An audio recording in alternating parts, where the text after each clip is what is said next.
এসআইপির আগে এই ডিফেন্সটা আছে তো। আপনি ধরুন মাসে 10,000, 20,000, 50,000 এসআইপি করছে, খুব ভালো। কিন্তু একটা প্রশ্ন, কাল যদি আপনার পরিবারে বড় মেডিকেল এমার্জেন্সি আসে, সেই খরচটা কোথা থেকে আসবে?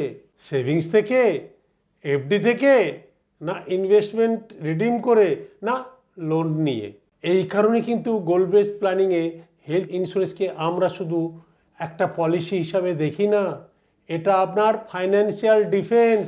আপনার ইনভেস্টমেন্টের কাজ হচ্ছে ওয়েলথ তৈরি করা, আর হেলথ ইন্স্যুরেন্সের কাজ একটা বড় মেডিকেল এক্সপেন্সেস যেন সেই ওয়েলথ ক্রিয়েশনের জার্নির মাঝপথে ভেঙে না পড়ে।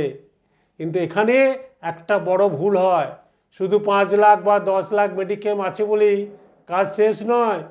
দেখতে হবে কভারেজ কত, রুম রেট রেস্ট্রিকশন আছে কিনা, কোপে অপশন আছে কিনা, ওয়েটিং পিরিয়ড কি, মানে এক্সক্লুশন কি আছে, প্রপোজালের সময় মেটেরিয়াল ফ্যাক্ট ঠিকভাবে ডিসক্লোজ হয়েছে কিনা। তাই হেলথ ইন্স্যুরেন্স কেনা আর হেলথ রিস্ক প্ল্যানিং করা এক জিনিস নয়।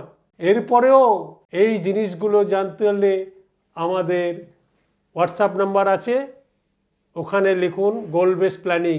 আর তার আগে যদি প্রত্যেক শুক্রবার ঠিক সন্ধেবেলায় আমাদের ফেসবুক লাইভ হবে, সেখানে আপনারা জয়েন করতে পারেন এবং সেখানে আপনাদের বিভিন্ন প্রশ্নের উত্তর দেওয়া হবে। এই জন্য বললাম এসআইপিতে করবেন, ডিফেন্স কোথায়?